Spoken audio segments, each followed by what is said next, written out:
I'm going to call to order the quarterly Board of Directors meeting of Perimeter Park West Incorporated, and we're going to begin with a legal public statement. Yes, sir. For the record, I want to note that this is the quarterly meeting of the Board of Directors for Perimeter Park West. This meeting is being broadcast via video teleconference pursuant to Kentucky Revised Statute, Section 61.826, and may be viewed by the public at the Kentucky Public Pensions Authority offices located at 1260 Louisville Road, Frankfort, Kentucky.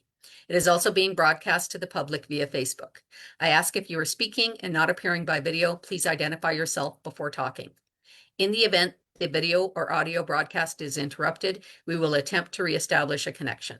If a connection cannot be reestablished within 30 minutes, the meeting will be adjourned and rescheduled to another date. Okay, thank you. Roll call. Yes, sir. Mr. Piercy?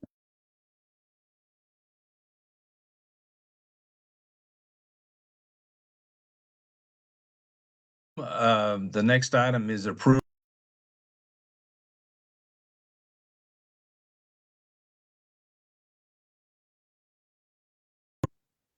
Seeing none, all those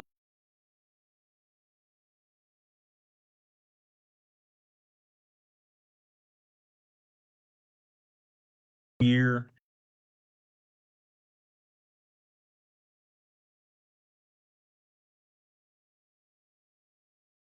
Good morning.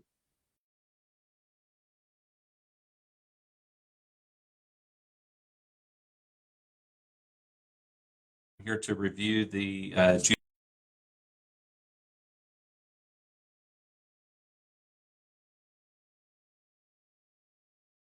$990. So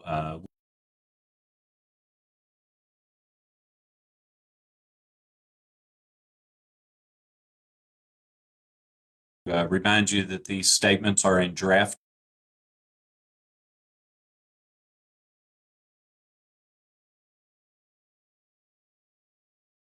What we need and keep us moving along. So we appreciate their help. We'll start this actually.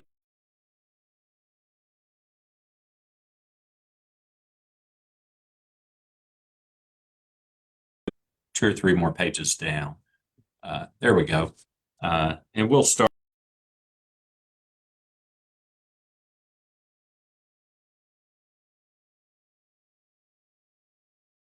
So would tell you that we, under the opinion paragraph there, we plan to issue an unmodified opinion, says that these financial statements are fairly stated in all material respects in accordance with generally accepted accounting principles. Also would point out under the basis of our opinion that we conducted our audit in accordance with auditing standards generally accepted in the United States of America. If we look on page 3, that is your statement of financial position. Here you'll see your assets, your liabilities, and your net assets as of June 30, 2025. They're in comparative form, so you can see 24 as well. Your assets in total are $5,906,521, comprised of your cash and then your building and improvements. Liabilities as of June 30, 2025. The liabilities are your dividends payable. That total is $206,142. So that, according to your policy, is the amount in excess of $500,000 as of June 30, 2025. And then the remainder is your net assets that are without donor restriction. And your net assets total $5,700,379 as of June 30, 2025. Next page, page 4 is your statement of activities. Here you see your revenues and support, less your expenses and your increase in net assets for the year. So your total revenues and support for the year were $988,599. Of course, that's comprised of your rental income and then a little bit of interest income as well. So very, very comparable to your prior year. Total expenses were $711,801. Again, very comparable to your prior year. The revenue less your expenses, you had an increase in your net assets for the year of $276,789. We look on page 5. This is your statement of functional expenses. So this just takes the total expenses that we looked at on the previous page, which were $711,801. It breaks those expenses down not only by their function, but also by their natural classification. So you can see the various categories of expenses for the year. But again, it's the same. It's the same total of expenses, just breaks them down further. Look on page 6. This is your statement of changes in net assets for the year. Just progresses your net assets from one year to the next. So the activity in your net assets is your increase in the net assets from your statement of activities. So that was $276,789. And then a decrease in your net assets for the dividends that you have accrued to be paid and were paid in July for $206,142. So it brings you to your ending net asset balance of $5,700,379 as of June 30, 2025. Okay. Page 7, that's your statement of cash flows. In here, you see your cash flow according to 3 activities: your operating, investing, and financing activities. So for the year, you had net cash provided by your operating activities of $613,784. Cash flows from your investing activities, you actually used cash in your investing activities of $407,642. That was purchases of property and equipment. The largest acquisition there was your new cooling system. And then your financing activities are your dividends, and the cash actually paid for dividends during the year were the dividends that you accrued in the prior year, but that was $472,845 used in your financing activities. So overall, you had a decrease in cash for the year of $266,703, bringing you to your ending cash balance of $706,142 as of June 30, 2025. So pages 8 through 12, these are your notes to the financial statements. We won't go through all of these. We'll touch on a few of them. Note 1 describes your significant accounting policies that are used in the preparation of these financial statements. Also, if we look on page 11, note number 3, this describes the liquidity and availability of your resources. This here tells you the financial assets that you have available to meet your expenditures as they come due in the next year. So cash is the asset that you have available, $706,142 to meet your obligations as they come due in the next 12 months. So as we looked on your statement of activities, your total expenses for the year were a little over $711,000. So you're in a good position to meet your obligations as they come due in the next year. You have basically sitting in cash about a year's worth of expenses. The very next note there, note 4, this describes your operating lease, the arrangement that you have with KPPA. Tells you that the monthly rental income is $88,914. That lease is now on a month-to-month basis until it's altered or terminated. And in total, the rent income for the year was $961,968. And then finally, if we look on page 12, the very next page, note number 6 describes your management agreement that you have for the maintenance manager services agreement with Norman Enterprises. That is a monthly amount that you're paying to them for maintenance of $9,167. And that contract was renewed and runs through November 15th of 2028. So that covers the audit report. Are there any questions before we move on to the letter communicating the results of our audit?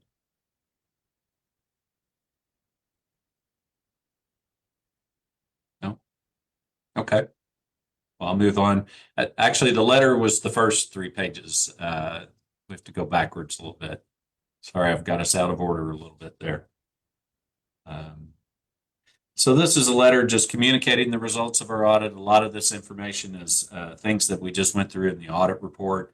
So I will kind of give you a summary here.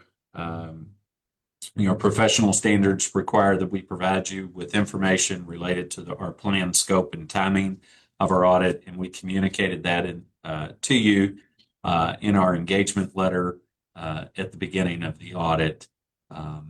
Also would tell you that management is responsible for the selection and use of appropriate accounting policies, which were described in note 1. I pointed those out as we went through the financial statements. So there were no new accounting policies adopted during the year, and the application of existing policies was not changed. And we noted no transactions that were entered into by the corporation during the year for which there's lack of authoritative guidance. Accounting estimates, they're an integral part of any financial statement. The most significant estimates in these financial statements are your estimate of depreciation expense.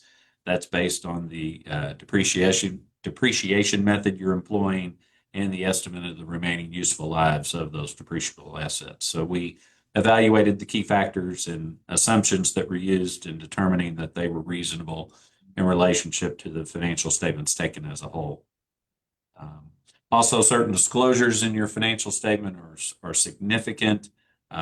We went through those. The 2 most significant, I would say, are the disclosure about your liquidity and availability of resources, and then disclosure about your operating lease that you have with KPPA. On the second page there, the next page, pleased to report to you we had no disagreements with management in performing our audit. No difficulties as well. So that's always a good thing. Also, professional standards require us to accumulate and report any known or likely misstatements that we identified during the audit and communicate those to management. Management has corrected any such misstatements that we identified during the audit, and none of them were material. Also, we've requested certain representations from management that are included in a management representation letter that will be signed by Connie and Keith and given to us before we issue the final statements. Lynn has a question here, Larry. Oh, sure. Okay. Just if you could, to clarify, on the air conditioning replacement, was that an expense or are we going to depreciate it? And if so, how long are we going to depreciate it? It will be depreciated. I would have to look at your schedule. Connie can tell you the depreciation, but it'd be depreciated probably over a period, I would say probably around 15 years. Okay.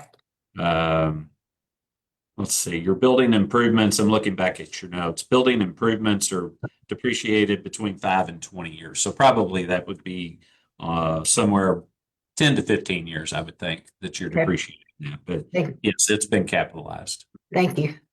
Okay. Any other questions? No? Okay. So a couple other things on this letter before we move on to the 990. In some cases, management may decide to consult with other accountants about auditing and accounting matters. It would be similar to obtaining a second opinion, but to our knowledge, there were no such consultations that occurred with other accountants. And then finally, we may discuss a variety of matters, including the application of accounting principles and auditing standards with management each year prior to our retention as your auditors. However, any discussions occurred in the normal course of our professional relationship, and our responses were not a condition to our retention. So that communicates the results of our audit. Again, any questions before we would move on to the 990? Okay. So the 990, of course, is your tax return to be submitted to the IRS.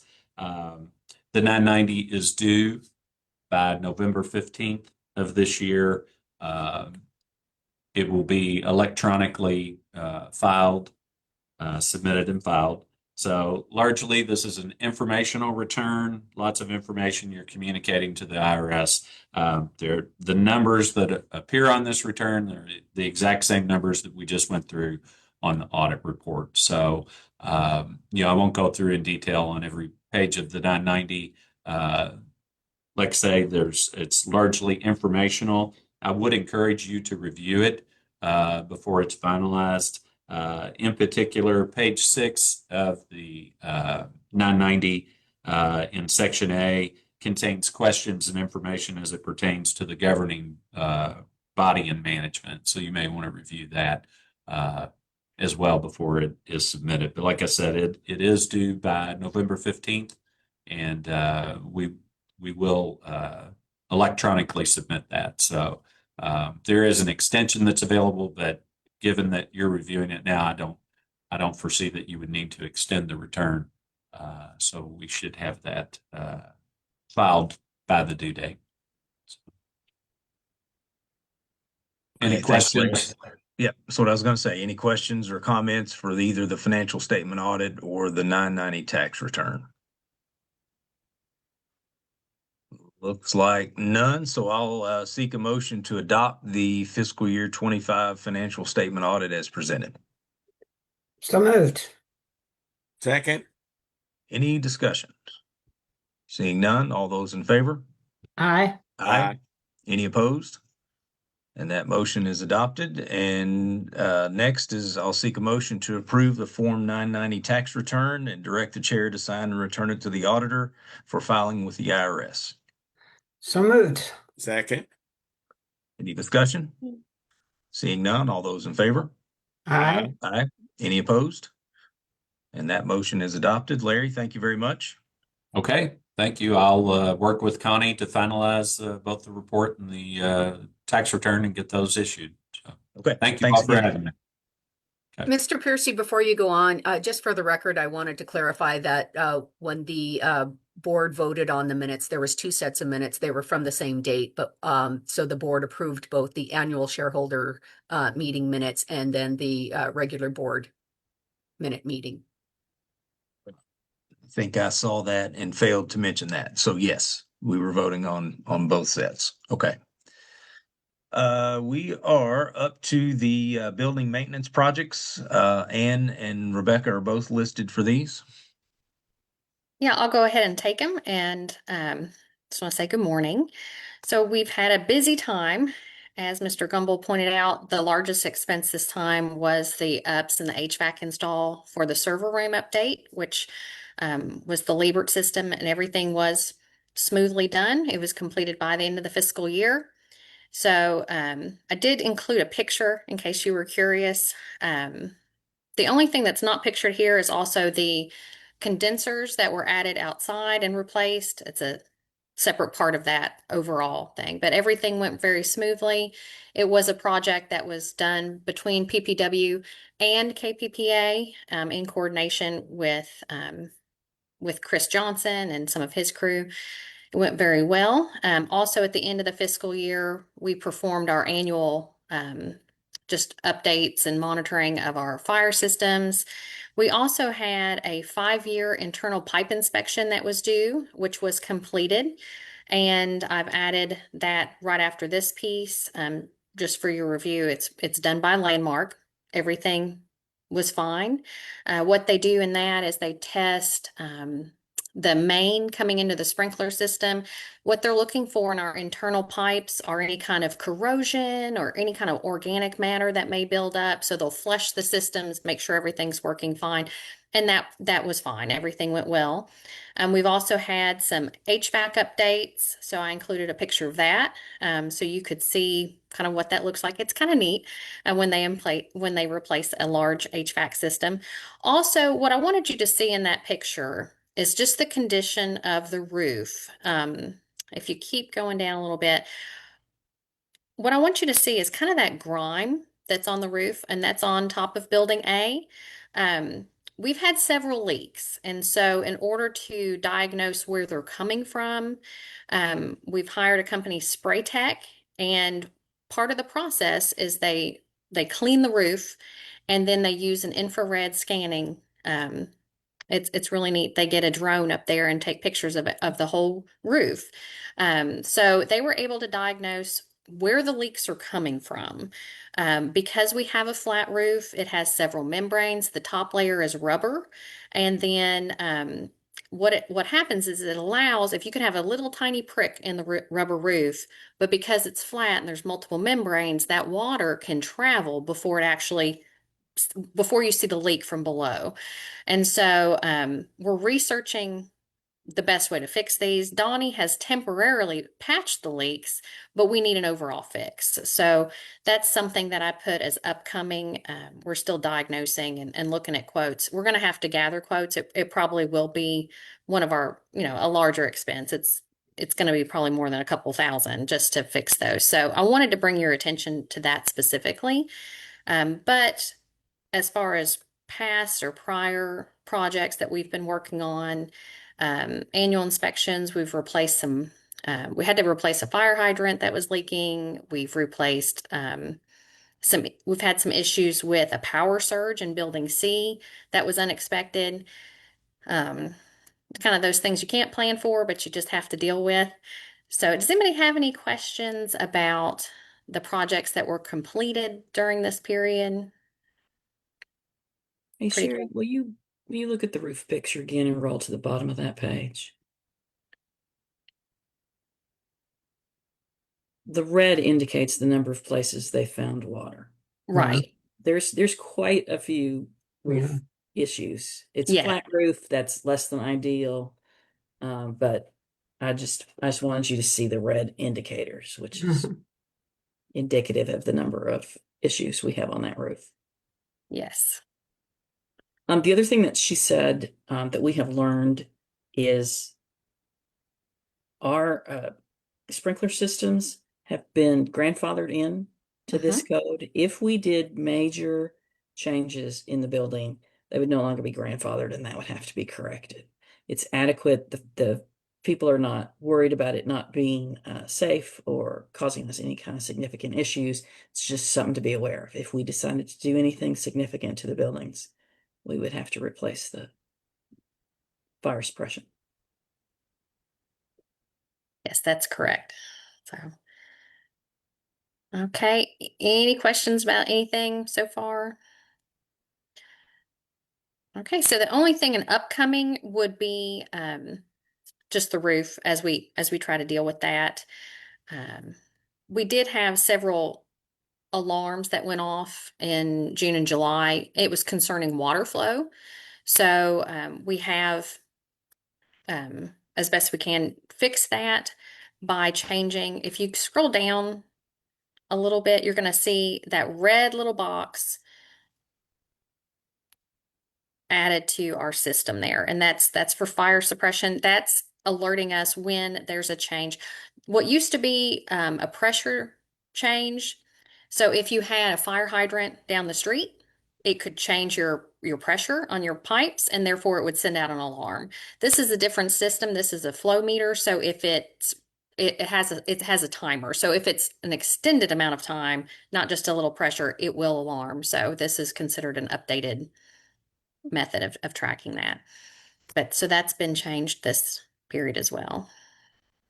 And that's all for the building memo and the maintenance. Unless you have any questions, I'll just move on. Okay, the next section is going to be that landmark sprinkler inspection, the 5-year inspection that was performed. And you'll see there are no deficiencies.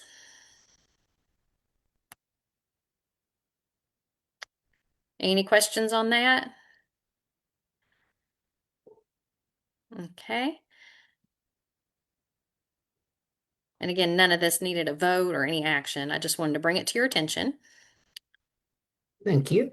Okay, and the next section is for contracts, I believe. And we do have 3 contracts that will need to be reviewed and possibly updated in the next 6 months. Harrod and Associates expires February 28th in 2026. The McDonald's, which is our landscaping contract, expires March 31st. And the Wired and Lane, who do our all of our electrical equipment and stuff, is March 31st. So we'll be gathering information on those to report later. Are those of the size that you have to bid them? Or Yes. okay. Well, at least the McDonald's and the Wired and Lane. Yeah. Okay. That's it for 6, 7, and 8, I think, right, Ann? That's correct. Okay. Any questions or discussions on those 3 topics? And if not, thank you very much. You're welcome. And we will move on to number 9, which is the review of the unaudited financial statements for the quarter that ended June 30th. And we have Liz and Connie. Good morning. I'll be presenting our financial statements as reported by Harrod and Associates, our bookkeeper. We will start with the statement of assets, liabilities, and net assets, commonly known as our balance sheet. We ended our fiscal year with just over 5.9 million in total assets and liabilities. Our next statement is the statement of revenues and expenses, which is our income statement. We will focus on the third set of columns, the 12 months ended June 30, 2025. We ended our fiscal year with total revenues just under $1,988,589.66, with offsetting expenses on the next page totaling $711,801.36 for our fiscal year in income totaling $276,788.30. Finally, our statement of cash flows. We ended our fiscal year with a balance between our 2 accounts, the money market and the checking or operating account, right at $706,142.01, which leads very nicely into the next item on our agenda, the update of the dividend distribution, which I don't have a presentation for. We sent emails out to the board, but our ending cash balance being $706,142.01, with our policies stating that any balance above $500,000 in the combined accounts after our June reconciliation will be paid as a dividend. So we did execute the dividend on July 30th in the amount of $206,142.01. Any questions on the statements and or the dividend distribution? Those are just for informational purposes. If not, I can move on to the, excuse me, budget to actual expenses for the fiscal year. Very hard to read at the end of the year. A few things to bring to your attention, although you're probably aware because we've discussed them throughout the year. Our interest income ended up being slightly less than we anticipated. Our property and liability insurance was slightly more than we budgeted for due to the rider that we added for flood insurance, but that was accounted for in our fiscal 26 budget, upcoming budget, or this fiscal year. Our HVAC service and repairs was over budget. That's one expense that is difficult to budget for based on how old our units are and when they will need replacing. But we did increase our upcoming fiscal year budget for that as well. And then finally, under the capital improvements, our HVAC replacement there That includes, we were very over budget, but that includes the UPS system that Larry and Ann both talked about, a significant improvement that was needed, and we were able to get it in before the end of the fiscal year. Any questions concerning our budget to actual? If not, I think the last thing I'm presenting is the ratification of lawful acts, and this does require your all's approval. You should have received throughout over the last 3 months the April, May, and June expenses with the details of the check copies and invoices for all of these expenses.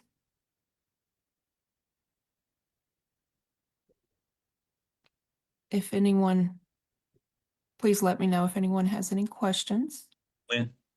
Are you going, I think there's a study or something, maybe it's internal audit, that to move everything to ACH. Are you going to be doing that? For PPW, Uh-huh. we have not discussed that yet. No. We can look into the feasibility of that, but it would be a more significant undertaking for us. With the Commonwealth going through the EMAR system, that's a central location for vendors to set up and be paid Mhm. throughout the Commonwealth. PPW does not have access to that information, but it could be. I can talk to the bank and see about the feasibility for setting up our annual vendors, at least the ones that we know we have contracts with that we're paying monthly or semi-monthly. Yeah, you might ask Mike to help too. Okay, I think thanks. I think he's heading the effort over in KPPA. Okay.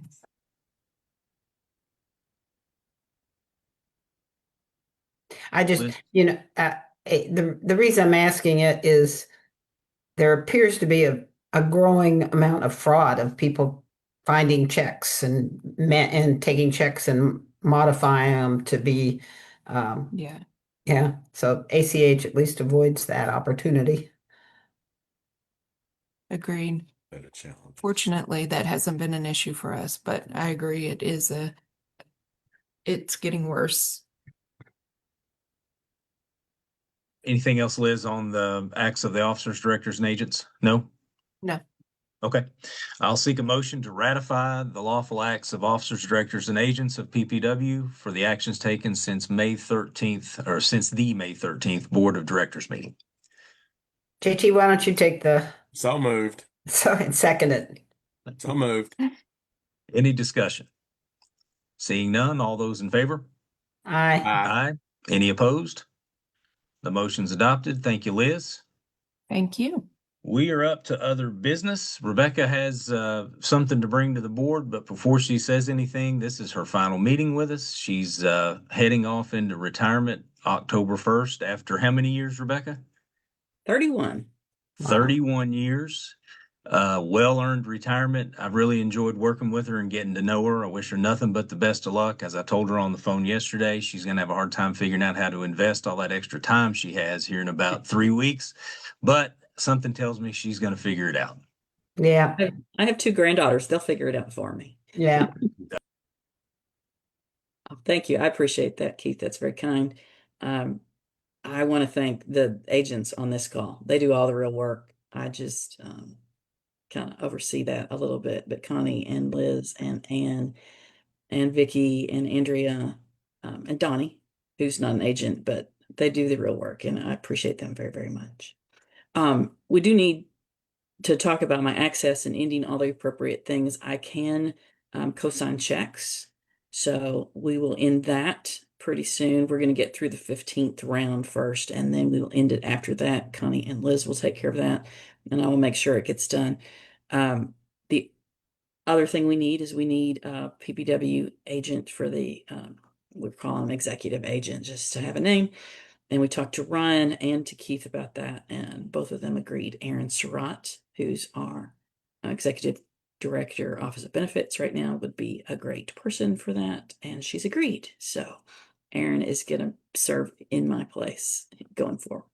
So I think that'll be a good spot, unless you guys had other thoughts or something different you want. I don't think we could say you can't leave because we need. Brian's already tried that. Yeah, I rejected it, but she didn't Yeah. take it because granddaughters are more important than me and all of us. So Yeah, I get it. Absolutely. But yeah, Aaron will do great. And we appreciate her volunteering to come on board. And we'll look forward to working with her. But again, Rebecca, best of luck to you. Yeah. We've really enjoyed having you. Thank you so much. I appreciate that. Best of luck to you all too. All right. Our next item is scheduling the next PPW board meeting. Sherry, do you have some dates set aside? Well, so you typically meet in November.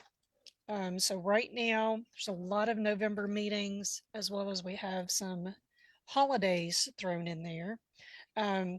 But I would offer, you typically do Tuesdays, but we don't have, the only Tuesday that's left open is the 4th. That might be too soon. So I would suggest maybe the 17th or the 19th.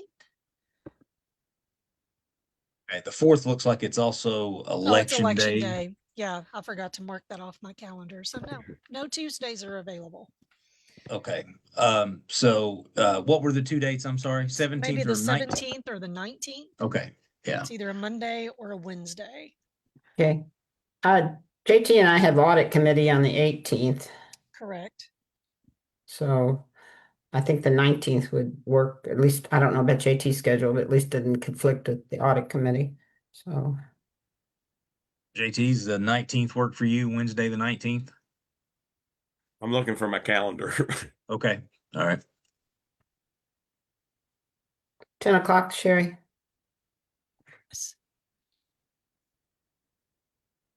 I have an appointment that day at Owensboro time of 11. That would be noon your time. So that would be easily over, right? I think so. Yes. Yeah. Yeah. Yeah, then Unless, that's great. Then that's great for me. That's a good time. okay. Unless you wanted to do it on Monday the 17th. No, I'm good. I'm good with Oh, that day. Okay. All right. Yeah, that's Well, perfect. let's do Wednesday the 19th at 10 a.m. Sounds good. Perfect. Great. Okay. Thank we've you. re- That helps Yes. me. Yes, sir. We've reached the end of our agenda. I appreciate everybody attending, and I'm going to declare the meeting adjourned. Okay, thank Okay. you. Thank you.